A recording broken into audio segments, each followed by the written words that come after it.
Welcome to Inside Ag from Kansas Farm Bureau, the voice of agriculture. I'm Shelby Varner. Kansas Farm Bureau's annual meeting is coming up the first weekend of December, and one of the things that takes place at that meeting is the business session on Monday. And then to talk a little bit about one of the aspects of that meeting is Kansas Farm Bureau member from Stevens County who serves on the Resolutions Committee, Brad Niehues. Brad, thank you so much for taking the time to join us today.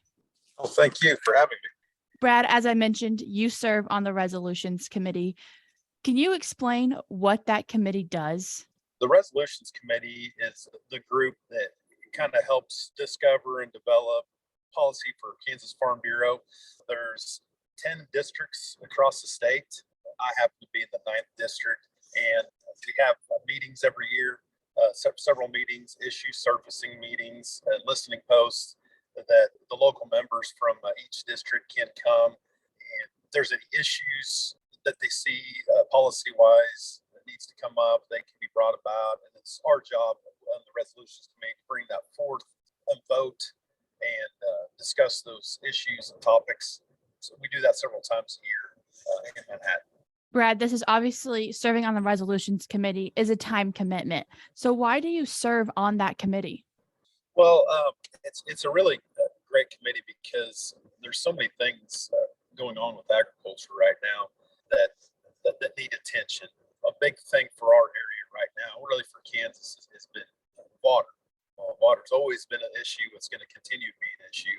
And just having that voice, having the right policy is very, very critical because water is a big thing for the state and for agriculture. So I know it's a big commitment, but I get a lot out of it. And the neat thing about being on this Resolutions Committee is it's not just my area, it's represented, it's the entire state. So different issues that come up across the state, and I learn a lot. It's been pretty rewarding for me. So there's a lot of you that come together and come up with a tentative resolutions to present. And so one of the things at the annual meeting is the voting delegates get to discuss and get to vote on the tentative resolutions that the Resolutions Committee presents at Monday's business session. Could you talk about how those tentative resolutions really come to being created?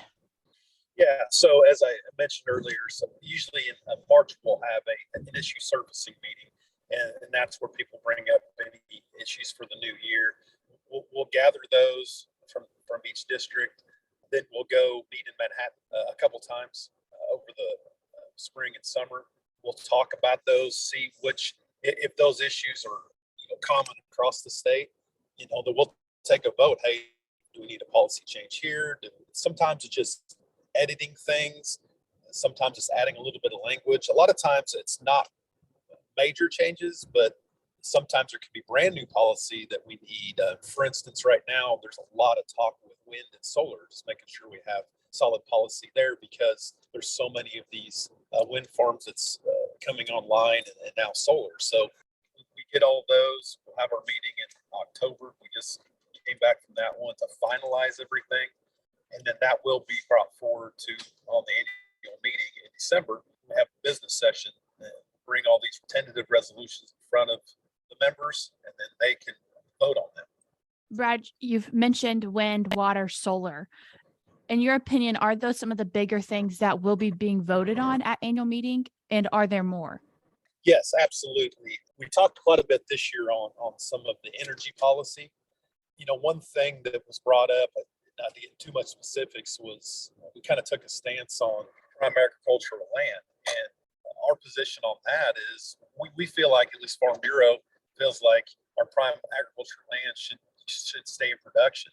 And that's one thing that would be interesting. We bring that up as a tentative resolution, what people think about that, because they're not making any more land, and we kind of felt like that keeping that in ag production as opposed to energy, wind or solar, is maybe a better thing for the future.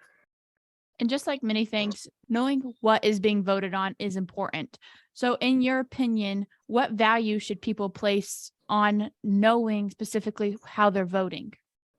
Well, I would encourage people to, if they have a chance, they're going to be coming there to vote, to review the resolutions, and obviously, try to make those issue surfacing and listening post meetings that we have over the course of the year. But a really good resource that you can use is to go to the KFB website and go to the advocacy page, and you can see what tentative resolutions have come out of the resolutions committee. And that's a really good resource. Also, before the business session, catch some of the committee members, or there's even a opportunity ahead of the business meeting. If there's something new that hasn't been discussed, that actually happened last year on a livestock issue, you can come and even talk right before meeting. Brad, you mentioned taking the time, if you have questions, to go talk to the resolutions committee. There are times on the schedule that people can come meet with you as members. Why do you encourage people to go ahead and take that time to come? I just think it's very important. I mean, there's a lot of big issues that are going to be coming up here in the next several years, and this is their time to make their voices heard.